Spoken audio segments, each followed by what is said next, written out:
Good evening, guys. We'll get started with the review session. I've got a number of questions queued up. We'll run through each of them. If you got any sort of follow-up questions, feel free to ask if they don't get answered for you. We'll start at the bottom of the review session. Again, if you are posting questions, please make sure you take a look and see if there are other questions that have already been posted dealing with the topic that you're trying to ask about. I already see that there are multiple questions that are double or triple asked, and so if you guys could just run through and do that, that'd make this whole process a lot easier. First question was asking about the bayonet vote. Bayonet vote is just referring to during the Civil War. There were Union soldiers who were obviously carrying rifles with bayonets attached. They were given the opportunity to vote during the election so that they would be able to help out Republicans, especially Abe Lincoln in 1864, so that he could get elected.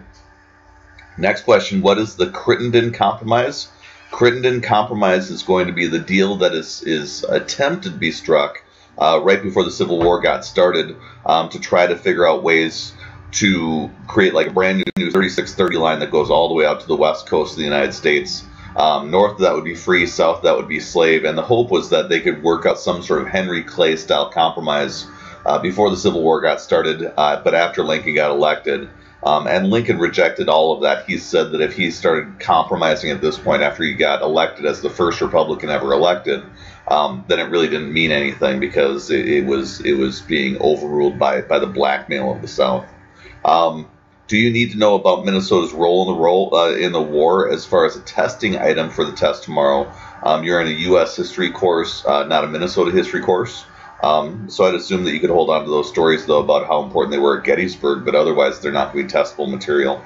What was the Freedmen's Bureau? Freedmen's Bureau was an organization created by the radical Republicans to provide food, clothing, shelter, education, assistance with reuniting with family members who were separated during the time of slavery. And that program was vetoed by Andrew Johnson, creating a huge controversy and the divide that you saw between the radical Republicans and Andrew Johnson in Chapter 22. Can I explain why Antietam was a draw? Antietam is going to be a battle in which the South attempts to invade the North, and then they're stopped in Antietam, Maryland. Unfortunately for the Southerners, they're going to have their battle plans lost and taken by the Northerners. So for the Confederates, they're going to end up losing this battle. But unfortunately for the Northerners, they're not going to follow up on this victory because McClellan is too timid, and so he'll let Lee slip back across the border into the South, and so that's why it's considered a draw, even though Lincoln's going to call it a victory for the purpose of them releasing the Emancipation Proclamation. The next question asks, what's the goal of the New England Emigrant Aid Company? This is an organization in New England that would pay for the trip of immigrants across the ocean for the purpose of helping them try to settle in Kansas before the Civil War, to try to swing the Kansas-Nebraska popular sovereignty vote so that the state would become a free state. And so it's part of their efforts to try to figure out a way to rig that election by pumping a lot of people into that state. Let me see here. Next question. Explain ex parte Milligan and how it affected the Reconstruction of America. These are two very different things, and so I think you're conflating things that don't necessarily belong with one another. Ex parte Milligan is an argument that if the court system is still working inside of our country and you're a civilian accused of a crime, you should be put on trial in front of that civilian court, instead of doing what was done by the Union military midway through the war, where they took some people that were accused of being secessionists, and they were put on trial in front of a military tribunal, which is a military court. So if you're in the Army and you commit a crime or a violation of Army rules, you can be tried in front of a military tribunal instead of a civilian court. And so what ex parte Milligan determined was that if you're a civilian and you're accused of crimes, then you're going to be tried inside of a civilian court rather than a military tribunal. The extension of this that you can see, though, is if Southerners are going to be violating laws of the United States and they're put on trial in front of civilian courts in the Deep South, they're not going to face a whole lot of punishment if the jury is made up of segregationists who wanted to hold on to the old ways of doing things. Moral Tariff Act is the next question, asking for an explanation of that. And essentially, the moral tariff is just an example of Lincoln embracing the American system of Henry Clay, where Henry Clay was all about building infrastructure, and Lincoln is going to do that with the railroads. He'll tear up every railroad in the United States and make it one common width, so you can go from East Coast all the way to the Midwest, and eventually out to the West Coast without having as many stoppages as you had previously. Lincoln is also about a central banking system, so I see a number of questions here asking about the national banking system. So remember, the national banks were banks that were created with specific rules created by the federal government. They had reserve requirements where they keep a certain amount of money in their bank, but then they were also able to exchange greenbacks and also war bonds, which made them much more reliable and interesting for people who wanted to engage in banking. And so those became the preferred banks throughout the United States. But then the moral tariff, like you saw with Henry Clay, he wanted to build a tariff or a tax around the country to protect American industries. Lincoln will do the same with the moral tariff, and so that's what that tariff is about. Next question, what is the Tenure of Office Act? You have a drawing inside your notes that you did showing the impeachment process with Andrew Johnson, where Andrew Johnson wanted to fire Edwin Stanton, who I can see as a question coming up in just a moment.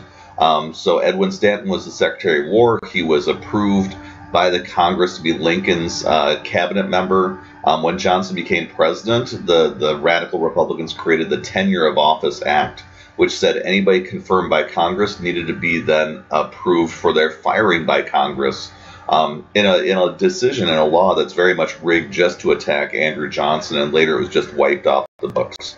Andrew Johnson then fired Edwin Stanton, thinking it would be a Supreme Court case, but instead it led to his impeachment, and he only survived by one vote.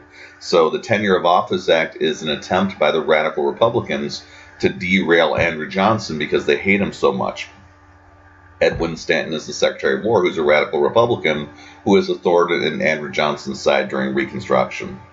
Now the next question says, why did Johnson try to help the South? He is a Tennessee person who stuck with the North because he wanted to remain in the Union, but he has no love for African Americans, does not want to desegregate, is not looking for integration, and he wants to reunite the South and the North very quickly rather than punishing the South severely for years and years.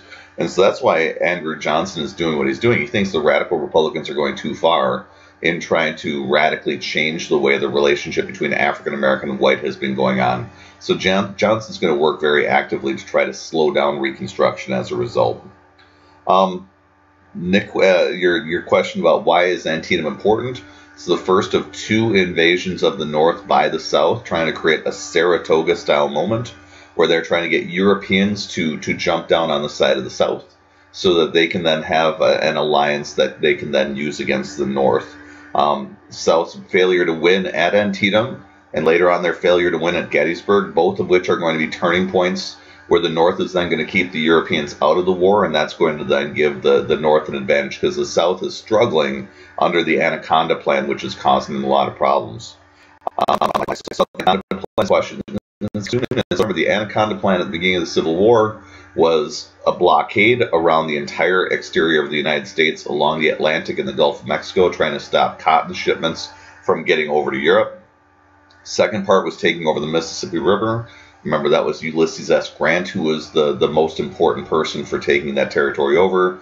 And then thirdly, their goal was to take over Richmond, but you saw General George McClellan was not aggressive enough to be able to take that territory over, even though he had more land, more men, more weapons, more factories, blah, blah, blah, all that sort of stuff. And so there's a problem that goes on with the Anaconda Plan, but it's definitely stopping shipments of cotton, except for the smugglers that are able to sneak out here and there. How was Britain related to the Civil War, and who did they help? They're going to be trading with both sides. Remember, the South had their King Cotton strategy where they're trying to figure out ways to trade cotton with Europe, and in the hopes that they can then get weapons back. So you read about like the Alabama, a ship that was made for the South so that they could be able to blast through the blockades. You read about the Laird rams that started getting built. And so that's the Southern strategy, is if they can trade cotton with Europeans and get some influence, perhaps they can get them on their side in the war. Now, Kelly's question about why was the Merrimack and the Monitor important? These are your two ironclads that are going to change the way that Navy warfare works in the future. So over the next few weeks, when we jump through the next 30 years, you're going to see our warships change radically where these two iron-plated, steam-driven ships are able to start blasting out the bottoms of wood ships, and that's going to just totally change the way that naval warfare is going to look in the future. Why did the British stop trying to disobey the blockade on southern ports? Once they started realizing that this could engage in a war in the north, and especially when it looked like the North had the better chance of winning, the British don't want to try to push through and keep blockade running into the South, because that would then possibly lead to a war with the Northerners. Let me see here. Explain the national banking system. We just got done with that just a second ago. Next question. Why didn't Congress overrule Buchanan's veto on the Homestead Act? You got to have 2/3 majorities in Congress to be able to pull that off. That's not an easy thing to do. And so you're only going to see those sorts of majorities when you have people united, and that's what you see going on during the early part of Reconstruction, when Andrew Johnson in 1866 goes out and tries to convince everybody to vote against the Republicans. The Republicans end up having massive supermajorities, and they can start overturning vetoes, and then it's impeaching the president. Prior to the Civil War, they didn't have that. There was more of a split between Democrats and Republicans, and so there wasn't that free soil movement. Especially since with the Homestead Act, it's essentially free soil. You're giving away land to white farmers moving out west. That's not what Southerners want. So before the Civil War, there's a bunch of Southerners in Congress who have absolutely no interest in this. Next question, what was Douglas saying in the Freeport Doctrine? Freeport Doctrine was the battle between Lincoln and Douglas in the 1858 Senate races. And what you have going on there is Lincoln painting Douglas into a corner. So when I wrote this out for you guys, I showed you that Lincoln had been shown to be an extremist in Douglas's eyes. But then what Lincoln does is he turns around on Douglas and makes him choose. He's asked, do you prefer popular sovereignty, or do you support the Dred Scott case, which allows you to take your slaves into any territories that aren't states yet, because the slaves are your property. Andrew Johnson is going to say he prefers popular sovereignty because it gives states the choice. For the Dred Scott case, though, that's giving people a lot more freedom and chance to be able to spread slavery anywhere out west. And so when Stephen Douglas is a little bit too squishy on the issue of Dred Scott, that's known as the Freeport Doctrine, where it convinces a bunch of Southerners that he's too soft on slavery and he's not their guy to become the president in the future. Let me see here. Next question is about the Lecompton Constitution. Lecompton Constitution is during the Bleeding Kansas time period, where you have two different centers of pro and anti-slavery. So the pro-slavery people are located in Lecompton, Kansas, where they create a constitution that is rigged. So the only thing that people in the state are allowed to vote on is the part of the constitution that says, will we become a slave state or a free state? But what it says is, in the rest of the Constitution, which people aren't allowed to vote on, it says no matter what the decision of the vote, people who already have slaves in the state will be able to keep them forever and ever through their kids' and grandkids' lifetimes. And so essentially, the vote is either you have slavery or else you have something pretty much like slavery. And for the free soil people, they want nothing to do with this, and that's the reason why they don't vote. So the Lecompton Constitution passes with only pro-slavery support. They send this Constitution to Washington, D.C. Buchanan tries to ram it through Congress, but Stephen Douglas is there to stop it because he feels like this is a corruption of popular sovereignty. So this is the second time, along with the Freeport Doctrine, that he is going to be a little bit too soft on slavery for the Southerners, and they're going to turn against him in 1860 when they split the party between Stephen Douglas and James Breckinridge for the Democratic Party. Let me see here. Can I explain Johnson's Reconstruction Plan? Johnson's Reconstruction Plan is a very soft 10% plan where he is going to have a very limited loyalty oath. You need to accept the 13th Amendment. You need to promise not to try to repay your debts, because if you're trying to repay your debts as a Confederate government, it makes it look like that government was illegitimate. But otherwise, Johnson is going to be very soft on the South for Reconstruction because he wants to let them back easy, kind of like he thought Lincoln wanted, but even more easily than what Lincoln was looking at. We've already described the Anaconda Plan, so hopefully that's good for you guys. What was the difference between moderate and radical Republicans post-Civil War? Radical Republicans are going to be the people who want to aggressively pursue long-term Reconstruction with a lot of federal government involvement, with military overseeing the process. But a lot of the radical Republicans are going to get damaged by their attempts to impeach Andrew Johnson. They're being replaced by moderate Republicans. These are people who, when it comes to Reconstruction, they're willing to reunite quickly, although they do want to create rules to force the South to change some of their behaviors. But they are also moving on to the idea of being pro-business, trying to focus on less about the South and more about the West. And so they're going to become much more focused on kind of bread and butter sort of economic issues rather than focusing so much on Reconstruction. What are the names that I should focus on for the test? Nick, you're asking about 4 chapters. We got to be at that point where you're able to figure out what those important people are. Although what I would love to do for you is, if you have any individuals that you're not certain who they are, why they're important, feel free to ask a more pointed question. But we can't run through every name that we've covered inside the textbook. Let me see here. Can I explain the Homestead Act of 1862? The Homestead Act is pretty straightforward. What Lincoln wants to do is he wants to guarantee that even if the Civil War is lost, or if it's a tie, he wants to be able to make sure that the West is filled up with free soil people who are not going to allow African American slavery to move out west. So what he is going to do is he is going to give away 160-acre chunks out west to any farmer who wants to go farming. And what they need to do is, over the course of 5 years, they need to use the land and improve it, either by building a house or farming on it.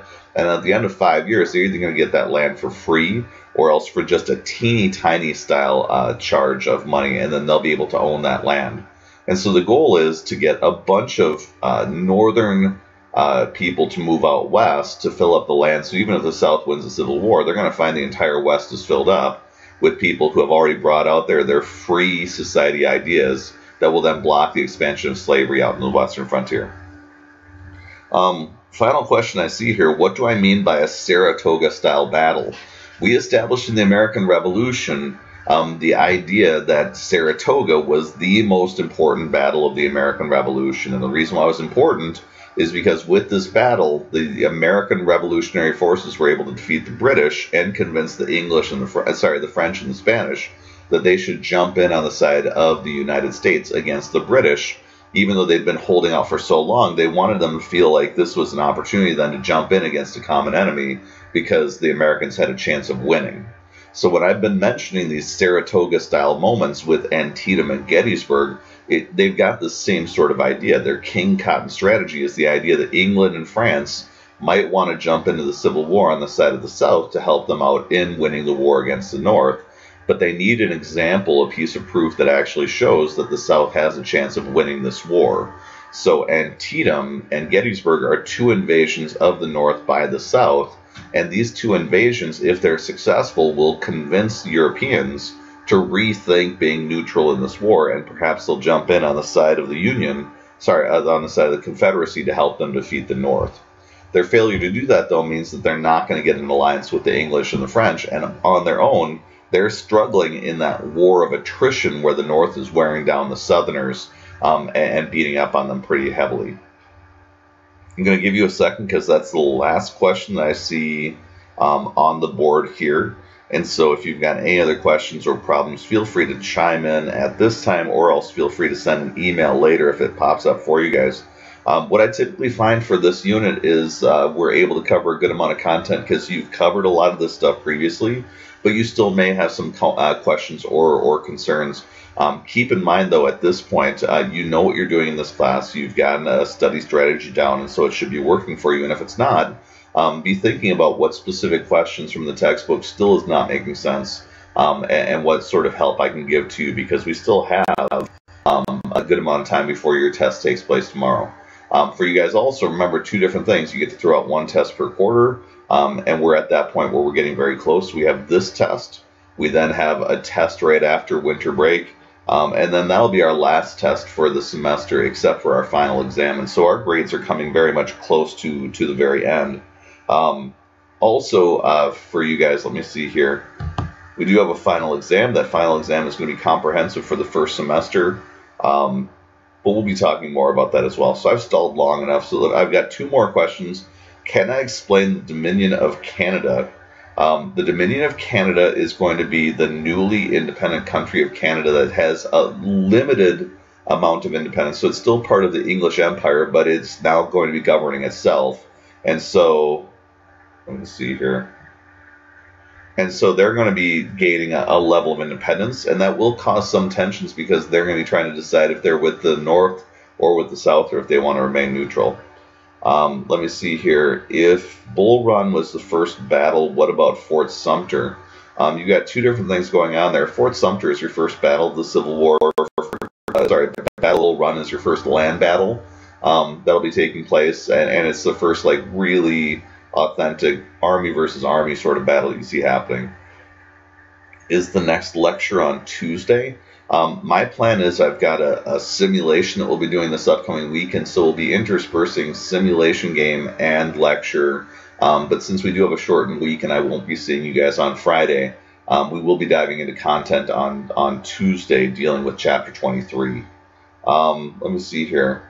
Why did Lincoln flip from keeping the Union together and emancipation? You saw that happening with the Battle of Antietam, where Lincoln is going to create the Emancipation Proclamation. And what he starts discovering is a couple different things. Number one, that the South isn't caving in.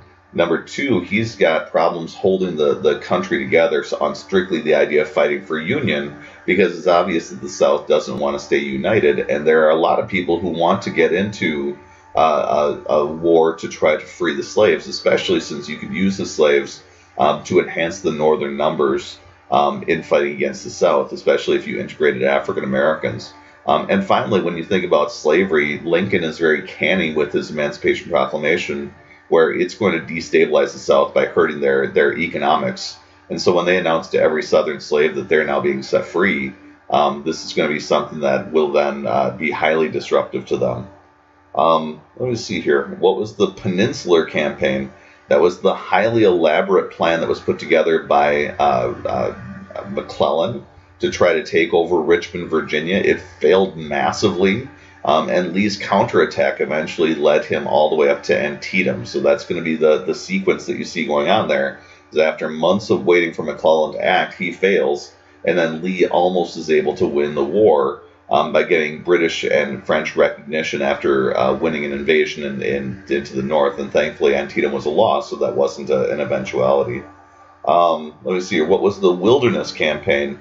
That was the battle series that was taking place after the Battle of Gettysburg, where Grant was put in charge of the Northern military, and he started moving into an area called the Wilderness, where he kept battling Lee in a series of highly bloody battles that were very much part of the war of attrition, trying to wear down Robert E. Lee so that he'd lose men and equipment and supplies and energy, and hopefully eventually that would then force him to quit the war.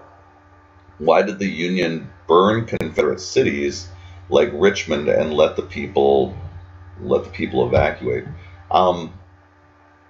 I'm not sure what you mean by let them evacuate. They weren't going to start slaughtering civilians. I mean, that's not what they were hoping to do with these battles. When you're battling in city environments, I mean, you've got cannons, you've got gunfire, you've got all sorts of things going on there, where in the chaos of warfare, you can have fires break out, and without a standing government, you don't have fire brigades and other sorts of people who'd be able to then put out the fires adequately, especially with house-to-house and town-to-town fighting. So as far as why did the Union burn down Confederate cities, in some cases it's strategic to do damage to the populace so that they're not able to continue their resistance. And in other cases it was just warfare that caused serious damage that was then also the result of burning of stuff and whatever. Let me see here. What was the Pacific Railroad Act? This is the official law that is going to put into place the beginnings of the Transcontinental Railroad that will be finished shortly after the Civil War is done. This was something that was demanded by California, and California was very open that they wanted a transcontinental railroad, and they were open to thinking about joining the South or the North, depending on who could get them a railroad first and who would show the most interest in that. So that's why Lincoln can't put that on the back burner. He's got to deal with that during the course of the war. Why did the Northern economy boom during the Civil War? There's virtually no battles in the North during the Civil War. And so you got Antietam and Gettysburg, but they're out in the middle of nowhere. So almost every major city in the North isn't getting burned down and destroyed. They are also being encouraged by Lincoln to build gigantic factories that are getting contracts from the United States government to make weapons of war. And no matter how much they make, the Union Army could always use more of that stuff. They're also spreading around greenbacks, which is putting more and more money into people's pockets, which is allowing inflation to take place, which can be problematic. But in this case, you've got people who are no longer hoarding the scarce amount of cash they have, but instead there's plenty of hours to work inside the factories. There's plenty of stuff to make. And so many northern cities, they see a boom as a result of the Civil War because the wartime economy is giving everybody jobs, and now there's lots of cash that's being spread around. As a result, once the Civil War is done, we do need to reconstruct the South like you did in Chapter 22, but more and more Americans are going to be less worried about that, and they're going to be more worried about making money in the North and trying to expand out West. And so that's why Reconstruction is going to come to a halt as a result. I don't see any other questions, and I'm assuming that that last flurry was the extent of the questions that we're going to be seeing. So if you do have any more questions, feel free to let me know. Let me see here. Andrew Johnson didn't want to secede. You spelled that succeed, first of all. So we want to make sure if you're spelling secede, S-E-C-E-D-E, that means to split away. Andrew Johnson didn't want to secede with Tennessee, but he was still pro-Southern. He is somebody who, when you take a look at his favoritism, he wanted to remain with the Union.